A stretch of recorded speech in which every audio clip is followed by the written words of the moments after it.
Selline missioonitunne tuli peale, et see on see koht, kuhu mina siis tunnen, et mina nagu tahaks panustada ja kuhu Soome Maja siis võiks panustada. Me igakuiselt siis toetame nende tegevusi, nende kulutusi. Selle raames võtsime ka kohe selle suvel ette siis talgupäeva, kus väga suur osa siis Soome Maja töötajatest tuli vabatahtlikult omast ajast siis kaasa ja aitas meil korda teha liidule kuuluva ühe sellise väike hoone, kus sai siis kõik eriosad tehtud, elektrit, veed, kõik värvitud, tehtud uued põrandad, uued aedikud ehitatud, et kus oleks siis koertele hea olla ja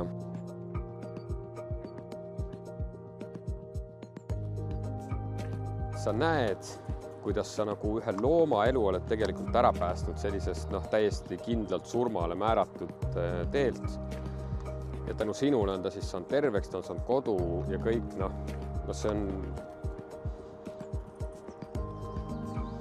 loom, kes ei oska sind nagu muuga tänada kui iseenda pilgu või kuidagi olekuga. Ühel päeval avasin siis Facebookist viskab mulle ette selle pisikese happy pildi, kes siis tol hetkel oli kõigest 6 aja vanune. Ta oli leitud kuskilt vana kuuri tagant, oli usse täis, parasiite täis, mädanikud ja muud hädad. Sellega, et mul on selline toetuskoer, talle oli pakkuda, saime siis selle kutsu endale. See koer, kes on midagi nii nagu suure trauma enda elus läbi elanud ja siis sina pakud talle seda turvalist keskkonda, armastust, hoolivust ja kõike. See tänutunne, mis sellest koerast nagu õhkab sinu suunas, see on hoopis midagi muud kui siis kasvatatud või kennelliidus kuskil koera võtmine. Ja tänu Happy'le siis võtsin ühendust Eestimaa Loomakaitse Liiduga. Esmalt panin ennast sinna vabatahtlikuna kirja. Esimene koer, keda ma siis läksin päästma, oli Muuga Aedlinnas ühe ehitusobjekti platsil. Ta ei söönud, ta ei joonud, viisime ta kiirabisse. Tänu tol ajal Petsiti nagu tublidele töötajatele sellistas endale uue kodu. Siin sai palju kõlapinda dogid, elasid seal kõik oma väljaheidete ja laipade ja kõige keskel, et ühe dogi viisin ise siis Tartusse, leidis endale super laheda kodu. Üks koer, kes oli varasemalt ära päästetud ja tal ühel hetkel tekkisid liikumisraskused, siis sai ta koer jälle kiirabisse viidud. Tema tol hetkel läks kahjuks küll teise ilma ära. Viimased 1,5–2 aastat sai siis elada sellist elu, kus teda diivanil kutsutati, hoiti ja paitati. Need inimesed, kes tegelevad igapäevaselt sealt selle loomakaitsega, on kõik muu jätnud tahaplaanile, et nende loomade nagu ees seista, siis see on see nagu tõeline kangelane. Me lihtsalt aitame nendel mõne päeva teha natuke kergemaks. Miku, tule.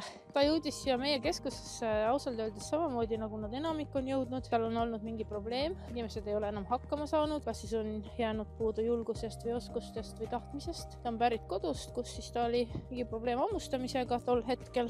Selle probleemi näitas ta siis ühel hetkel välja sellega, et ma tahtsin teda korraks kinni hoida ja võtsin kaelarihmast. Ja siis ta nagu keeras hambad mulle käsivarde. Siis oli selge, et talle ei meeldi sundolukorrad. Enamik kojast oli meil täitsa tore, aga niipea kui oli tarvis jalutama minna, siis oli täiesti võimatu saada kaela talle rihma. See ongi see koht nende probleemkäitumistega, et need vanad harjumused, mis on talle varem toonud nii-öelda siis enda tahtmise saamist ja neid vanu käitumisi tuleb siis vaikselt hakata siin ümber õppima. Täna ta teab seda, et ta saab regulaarselt jalutada, et see on ka ainus võimalus jalutada saada. Need probleemid on võimalik lahendada, aga see on teadliku töö tulemusele. Kõige olulisem selle juures ongi see järjepidevus. Sa teed seda iga päev. Ma tahaks üles kutsuda just teisi ettevõtjaid. Üheskoos, kui mõtleme kätte, kui me leiame 5 ettevõtet, 10, 15, 50 ettevõtet, kes igaüks teeb oma panuse 50 eurot, 100 eurot kuus, siis see loobki selle võimaluse sellisele liidule panustada päriselt just nende loomade heaolusse.